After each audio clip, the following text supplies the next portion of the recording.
Unang-una kasi alam naman natin yung sports ay number one ito pagdating sa kalusugan. Kaya ang mga tao ay hinihikayat natin na mahilig sa sports. Pangalawa, napaka-stressful na nangyayari ngayon. May energy crisis tayo, may problema ang gobyerno, sari-saring kwento. So, ito ay bawas sa stress. Sa pamamagitan ng mga sports na ito, nailalabas mo yung stress mo sa katawan.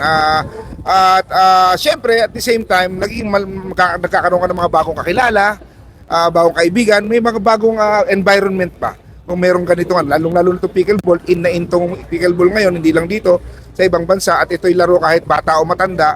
Nakita ko, first time ko naglaro dito, enjoy pala ito. Hindi ganun kabilis kagaya ng badminton, hindi kailangan tumakbo kada ng tennis, parang naging interested nga ako dito. So maganda ito, at sa mahabang panahon naman, marami na nating sineselebrate ang ating cityhood. Maiba naman ngayon.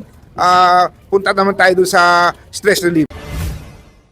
Sa paraan na to, nakakatulong tayo sa suporta ng pamumuno dahil yung gusto nila, diba, hindi na sila nalayo.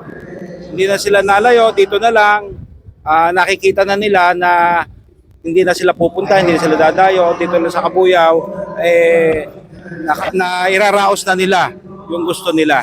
Kahon nito, ito, in ngayon, to pickleball, kung saan pa nadayo. Santa Rosa, Biña, Matino, Cavite. So yung ibang manlalaro natin, hindi na mahaba ang oras para lang makalaro niyan.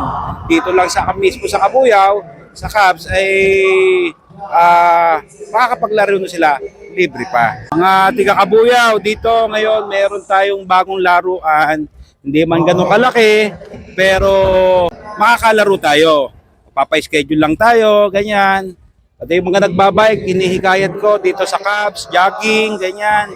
Meron ho tayo ditong dausan yan. Sa lahat na mahihilig, diba? Punta na kayo dito.